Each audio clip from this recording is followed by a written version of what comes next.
Hello, hello. Welcome to the homestead. Welcome to the garden.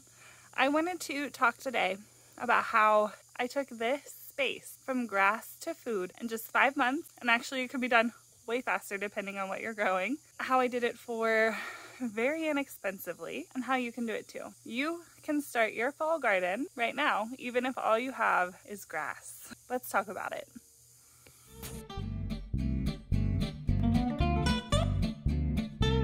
Not a lot of space here. This is the same space you saw before, the potager project. It's not that big, but the really exciting part about this garden is that about 5 months ago it was just grass. And so I wanted to show you around and talk a little bit about how you can go from lawn to having food in just a couple of months. And it is July. It is not too late to start gardening, depending on your zone. We're here in zone 6A, and we have quite a bit of time left, and it's time to start thinking about that fall garden here. So if it's time for you to also start thinking about that fall garden, but you don't have any beds prepped, I wanted to talk to you about how you can get that done quickly and for pretty cheap. For it being grass here just 5 months ago, I started laying down the cardboard and wood chips in March, the beginning of March. It is now towards the end of July. So in that short amount of time, look at this abundance of food. But for it being just grass, we are now harvesting food. We're harvesting basil and other herbs out of the garden. We've got our cucumbers that we're harvesting now. And we're just waiting for those tomatoes to finally turn colors. But we have an abundance of them, and I am so excited. I keep staring at them every day, like turn colors, turn colors, turn colors. So far they haven't listened, but I'm confident that they will soon. So, but yeah, it's not a lot of space. The way I had originally designed in my brain, the way I wanted this potager to be set up was 4 square beds at the front, and then eventually that will also be at the end cap. And then you see my tomatoes where they are. That's one longer rectangular bed, and I've got that on each side.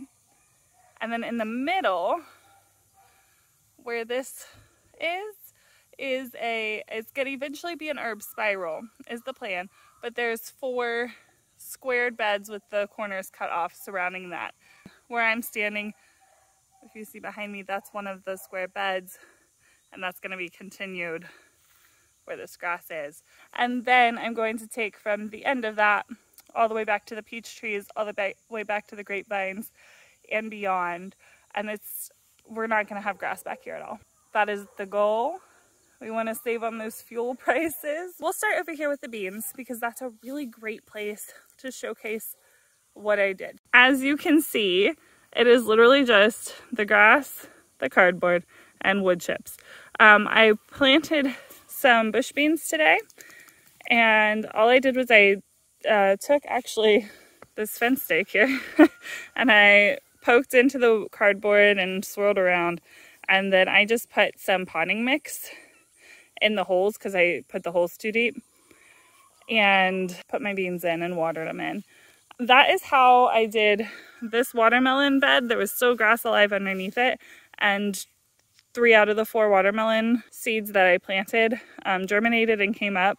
The same happened 3 out of the 4 in the other bed that we've got them in. But anyway, the same germination rate out of both beds, so it tells me that the grass being alive is not what caused that germination to fail on that one seed.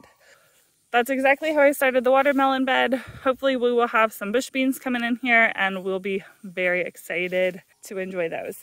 Because you'll see all this grass here, this crabgrass, most of that is in the pathway.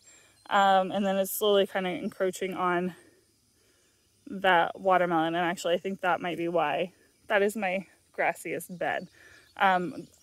You'll notice from doing the cardboard and wood chips mulch down, there's not a lot of weeds in here. There's a couple weeds I need to go pull over there. All of the weeds are in my pathways.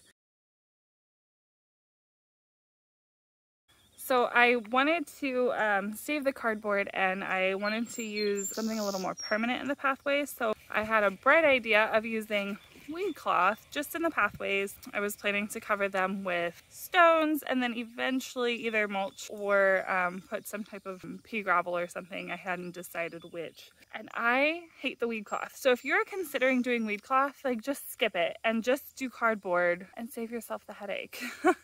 Because I'm not a fan. I'm not happy. We're going to be ripping that out either this fall or winter to get that replaced and hopefully make the weeds in here even less of an issue next year. I will say these wood chips are fantastic for keeping weeds down, but the bindweed is tenacious and it's nasty, and it is the bane of my existence. You are going to have a great reduction in the weed pressure with the wood chip method. I can almost guarantee you, unless you put the cardboard down incorrectly. Make sure it's overlapping, make sure that no grass can get through. You want to overlap your cardboard by a good few inches. But bindweed, that stuff is going to find a way through, and you're just going to have to keep pulling it and pulling it. I am just so focused on growing our food, and I think that you should be too. You know, nobody wants to talk about the sad and scary and not so fun parts of life, right? But I think that you're really doing your family a big disservice if you are not taking the time to learn to grow food. Maybe you won't ever actually need this skill, but if you do need it, it's one you're really going to want to have. That's my 2 cents on gardening. It's something that I think everyone should learn how to do, whether or not you do it all the time. And I will say the amount of time that I spend in this garden tending to it honestly is really low compared to the amount of fruit that we're getting. I am busy. I have 2 little ones that I'm with all the time. I try to bring them out here with me, but anybody who's had kids in the garden knows sometimes they're more of a hindrance than a help. And I'm trying to bring them out here anyway because I know it's good for them to get around the food. Sometimes it's really hard to do with littles. So if you are out there trying to garden with littles, trying to homestead with littles, I feel you, I understand. It is a tough game, but it's worth it.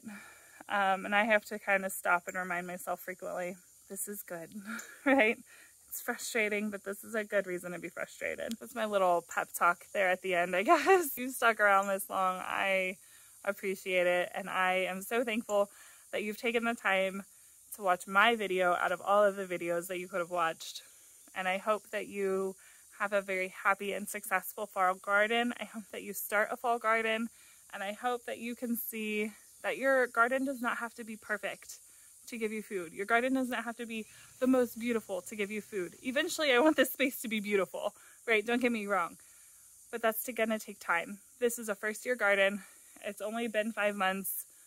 For that amount of time and that amount of work, I think that this is really great. Thanks for visiting the homestead, and we will see you next time.